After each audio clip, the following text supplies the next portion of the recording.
The year is 1800. We are standing on an elegant street in a fashionable English town, perhaps in London or in the spa city of Bath, before a tall, narrow, beautifully proportioned brick townhouse.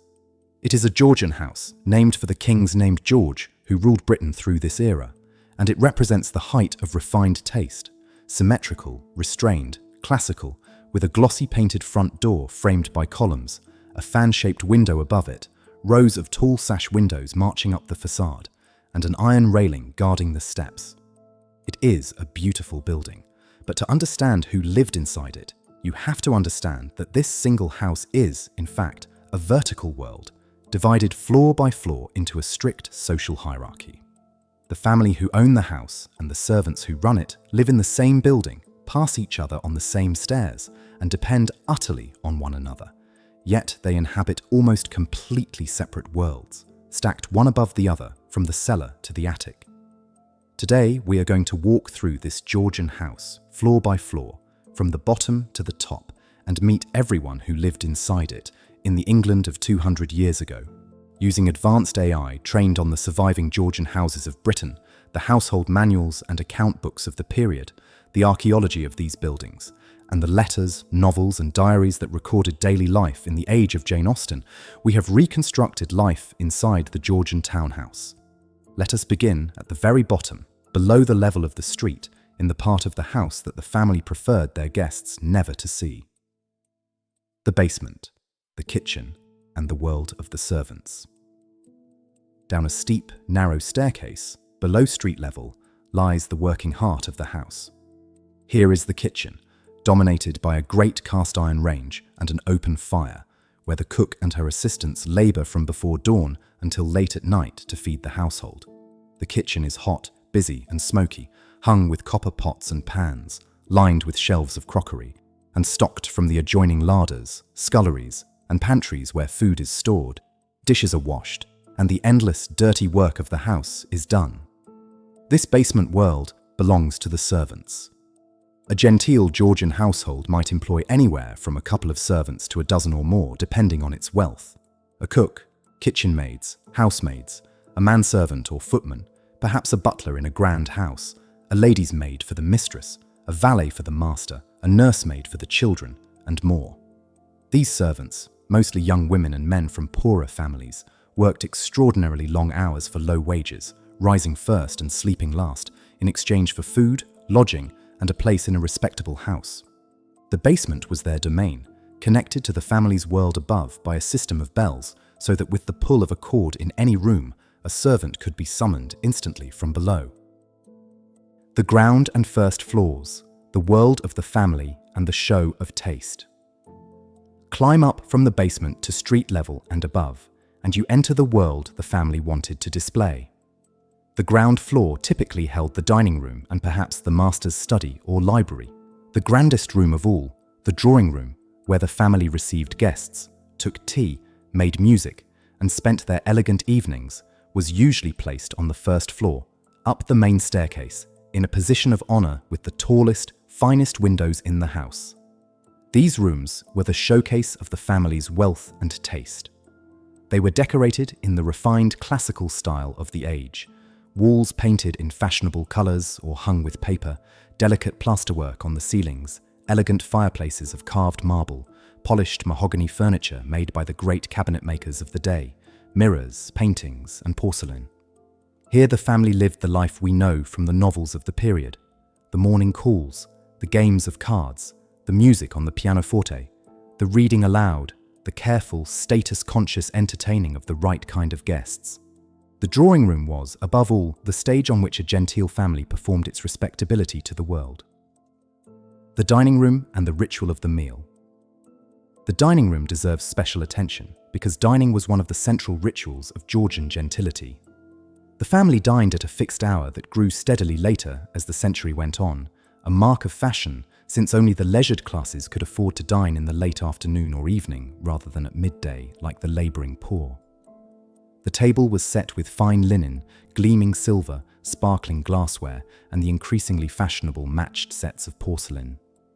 The food was elaborate and abundant in a wealthy house, multiple courses of meats, fish, poultry, game, pies, vegetables, jellies, and sweets, served in the style of the day, where many dishes were placed on the table at once for the diners to help themselves and one another. The meal was served by the footman and overseen by the butler, who managed the wine. After dinner, in a ritual of the age, the ladies would withdraw to the drawing room while the gentlemen remained at the table for port, politics, and conversation, before rejoining the ladies later for tea and coffee. Tea itself, and coffee and chocolate, were now central to genteel life, served from beautiful pots into delicate cups, the expensive imported leaves kept locked in a tea caddy, to which only the mistress of the house held the key, for tea was valuable enough to be worth stealing. The upper floors, bedrooms, and private life. Higher up the house lay the bedrooms of the family. The principal bedrooms, for the master and mistress and important guests, were comfortable and well appointed, with curtained beds, washstands, chests, and writing desks. But we must be honest about the realities of comfort in 1800. There was no plumbing as we know it. Water for washing was carried up from the basement by the servants in jugs and cans, often a long climb, and poured into a basin on the washstand. Bathing, when it happened, meant a portable tub filled laboriously by hand with water heated in the kitchen far below. There were no flushing toilets in most homes. People used chamber pots, kept in the bedrooms and in discreet closets, which the servants emptied and cleaned, one of the least pleasant of their many duties.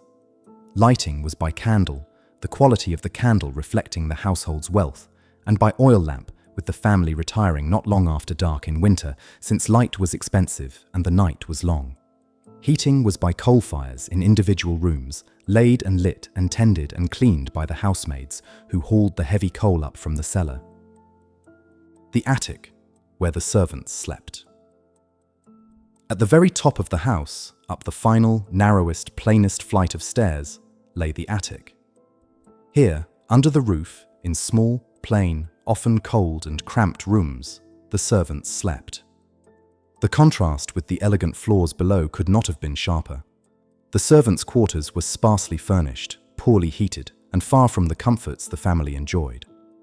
A maid might share a small attic room and a bed with another servant, rising in the cold and the dark before the family woke, to begin the long day's work of carrying coal and water up and down the many flights of stairs, lighting fires, emptying chamber pots, cooking, cleaning, and answering the endless ringing of the bells. So a single Georgian house contained, from cellar to attic, the entire social order in miniature.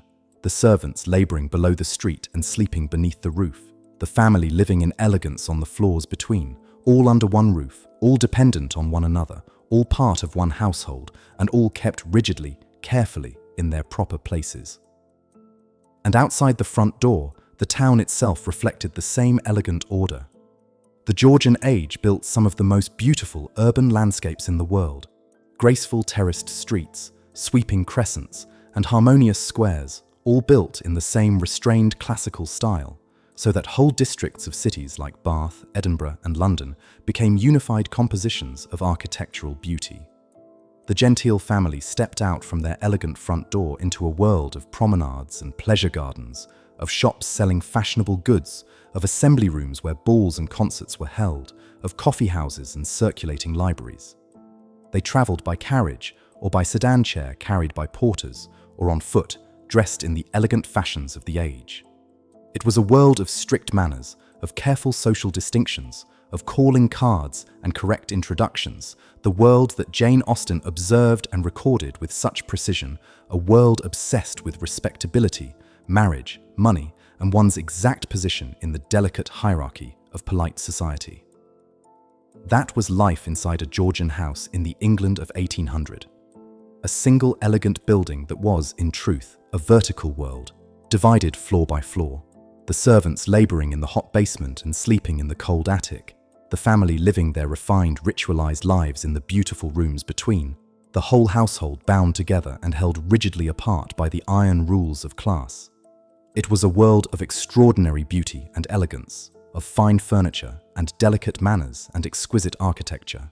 And it was also a world of crushing labour for the servants who made that elegance possible, and of discomforts, cold rooms, candlelight, chamber pots, water hauled up endless stairs that even the wealthy simply took for granted. The houses still stand, beautiful as ever, on the elegant streets and crescents of Britain's Georgian towns, lived in now in ways their builders could never have imagined, with hot water in the taps and light at the flick of a switch. But if you stand in one of those graceful drawing rooms and listen, you can almost hear it, the distant ringing of a bell and the weary footsteps of a young servant climbing up from the basement, once again, to answer the call of the family above.